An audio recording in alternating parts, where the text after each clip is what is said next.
Hiya Martin, really good session today. It's great to see you swinging that club on a much better plane now, having done some of that work on the explainer there, getting a really good feeling now to how that club is going to transition from the top of the backswing down to the golf ball. So if we look here on the left hand side, just a couple of points to sort of remind you of, obviously, in terms of your setup, ball position, shoulder alignment, club face alignment are all going to be key to help eliminate that golf ball going to the left. And therefore, as we said, when you come back to the golf ball, if a few shots are going left, you try to sort of hold on to the club face or just block it off to your target, which might hit the ball straight, but it's a very weak shot in terms of distance, and obviously trying to compensate playing that way of golf can lead to some of those unmentionables that we've seen in the past. So if we look at the top of the backswing now, when you get to transition, taking the club very nicely now, that first move, that shoulder, you can see it's sort of these positions now, where that club's a long way kind of outside your hands, and the hands are a long way from your body.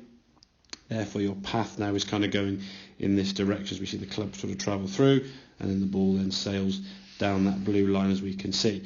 What we want to try to do, having used some of that work with the circle or the explainer, obviously looking from down the line and now will seem to be a straight line. Same good backswing as the arms now come back down. You can see that club now tracking down that line. And I think this for me is probably one of the best movements in terms of transition I've ever seen you make into a golf ball. Now, because this is unfamiliar territory, you're not really sure where that club is in relation to your body. And if you look at that position there, best position I've ever seen you definitely get in there with the club straight on the target line, straight to where you want to go.